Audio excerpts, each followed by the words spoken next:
Another big topic at the time of this recording, or live stream, whichever you want to say, is the Xbox 360 store shutting down. Yay! So that means that you won't be able to buy any games on the Xbox 360 store. I think it's shutting down in July.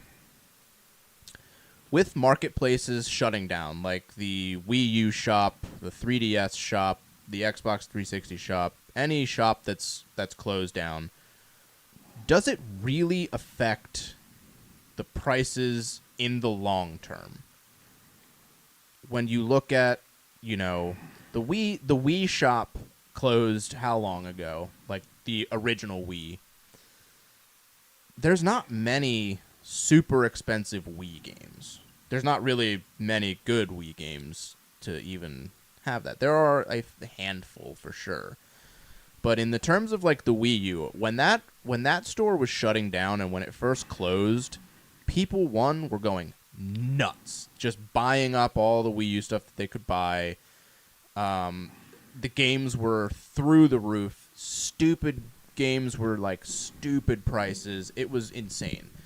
I think it's kind of settled down now. It's not terribly old yet. Like, it's not, many years down the line. The 3DS was the same way. When that store was closing, people were buying a bunch of 3DS stuff and... You have the mouse. This and that. Heart that comment. And... So... You made me lose my train of thought. Cool, I can answer this.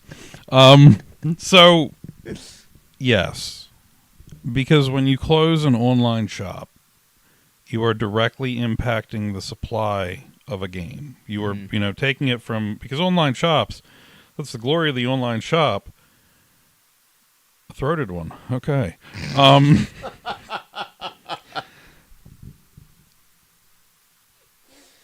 They have indefinite supply. Yeah. It's not like there's a finite number of licenses that you're going to disperse for a game from an online store. When you close that, when it's end of life, when it's done, suddenly it goes back to vintage times where only physical copies, anything that's been produced, is your supply. Unless they, make it again. Yeah. So what happens when supply is limited or supply goes down? Prices increase. That's like foundational. And I think when you add the term long-term to it, brings a different aspect. Yeah.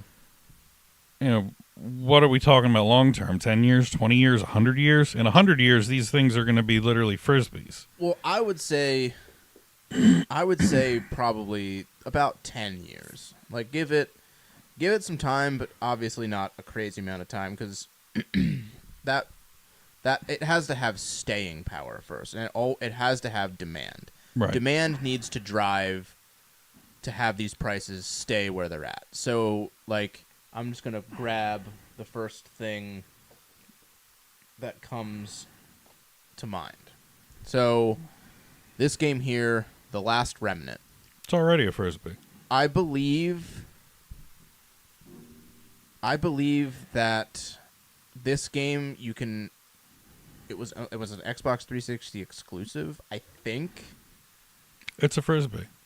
But so the only way you could play that was on the 360. If I'm remembering correctly. Well, no, you could throw it in the yard. Well, yeah.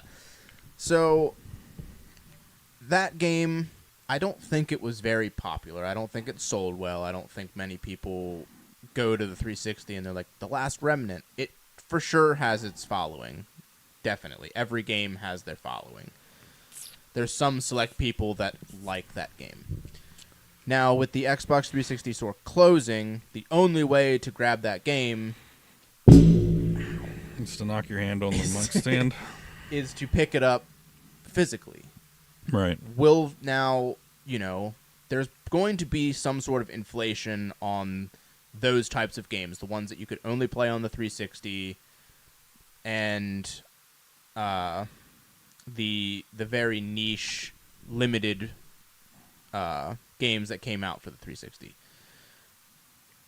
Long term, 10 years down the line, when everybody's over the fact that the 360, I can't speak, when the 360 store is closed, it's on no one's mind. People aren't making YouTube videos about it. People aren't telling you to rush out and buy it. When that settles and all of that goes, I believe that the 360 prices are going to stabilize pretty hard, and I believe that those prices are going to settle. So what happens to volatility after an extended period of time? Mm-hmm. You know, it does exactly that. You know, it settles down. It kind of, tapers off. 10 years from now, all these games are going to be worth $1 anyway. Except for like a select handful. I wouldn't go as far as saying they're going to be $1, but they're going to be back to what they cost basically like now. Like there are some games that are $5 games. There's some games that are $1 games. They're going to be $1. Like $10, $20, depending on like the popularity, how many people want it. Again, demand. Grab that game. I don't want it. You keep it. You're the customer. I'm the store owner. You come to me and ask me how much it is. How much is this game, Andy? Hey, boy, they just closed the Xbox 360 store, so that's going to be $10 today. I'll gladly pay $10. I think this is more than $10. You're going to pay $10 for that? Sure. I'll give it to you for $15. No, I think I'll go with the original 10. No, I think we're at 15. They're closing the store tomorrow. Oh, well, I think it's still underpriced, so I'll pay 15. I think this is like a $20, $25 game. I could be wrong. I don't understand how it's a $20, $25 game, but it's an RPG. It's a Square Enix game. Hey, boy, you gonna buy that game or not? You can still buy it on the Xbox store tonight. It probably costs way more to buy it on the 360 store. Now I need to see how much that game costs, because now we're talking about like the inflation. The Last Remnant. We have one concurrent viewer. Show of hands of how many people want to bring down the 360 store tomorrow. That is a $10 game. Oh, I knew my shit after all. You were dead on. Hey, boy, you still want that $15 game? I think I'll give you $5 now. Yeah, but with the 360 store, like, I think and stuff, prices are gonna steadily decline, especially on these games that have been driven up by everybody just, shoving it down your throat. Here's the reality. What do you do with a gateway computer? Who has a game? I don't even remember the last time I saw a gateway computer. What do you do with one? You throw it in the garbage. Well, technically you recycle it. What do you think you're going to do with an Xbox 360 one day? Hey, now. It's true. No. Dude, Hush. even the NES, like, when Lydia is retirement age. Retirement age? Or Adelaide. Xbox 360 will not be on anybody's mind. It's always going to, with how video games are, and, the fact that the NES is still prevalent in history and still is talked about even outside of like the gaming culture. Yes, was the NES a very special time in history for gaming? Sure. But it's the 360, you could argue, also has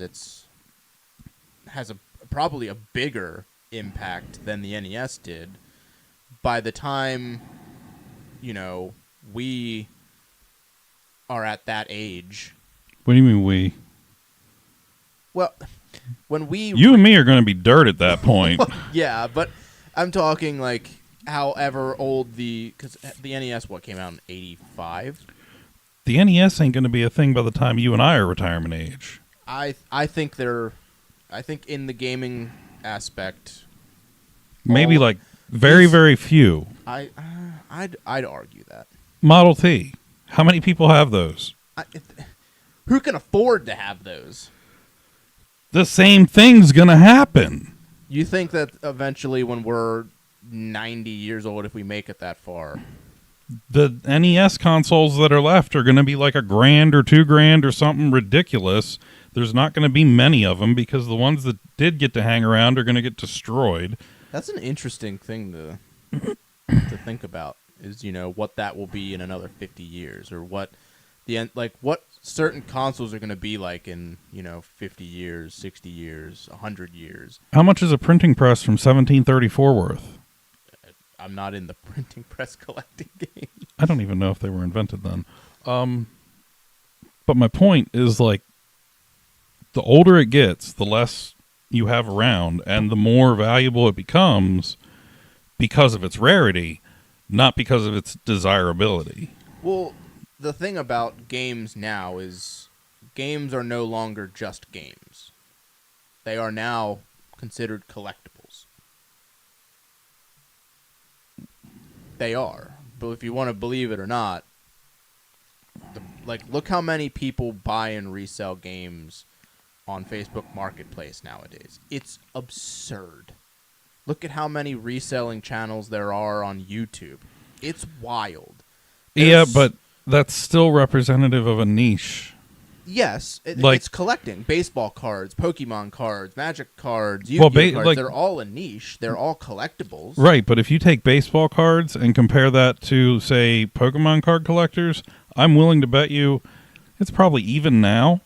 But, if you compared it 15 years ago, there would be significantly more baseball card collectors than Pokemon card collectors. Yeah. In the scope of things, when you consider how many people actually collect games versus how many people there are in the United States, i.e. 330 million, I think was the last number I saw, compared to the 8 billion people in the world, Yeah. it's tiny. It's a niche for sure, but it's a pretty big niche. Isn't that pronounced niche? I think it's niche. It's like quiche? Do you have any quiche? I have a quiche. Oy. I think, with how prevalent gaming is now, it is definitely a more widely accepted thing to do. Accepted? Back when we were kids, if you were a gamer, you were a nerd. That's horseshit. We talked about that at length. They made fun of you for it, but it didn't really equivalent to anything, because even if you didn't play video games and talk about it, you still had a console at home and went home and played it. Like every Probably, guy, but there were a lot of kids that were just like, I can't let them know that. yo, every pair of dick and balls that I knew had a video game console. Literally everyone. When I was in high school, Like we had 6 PlayStations in my neighborhood. Well, why did we need that? Well, we could all just went to one person's house, but I guess, yeah. But I think the 360. Your wife left. Yeah, she bounced. She's probably eating food. The games are collectibles.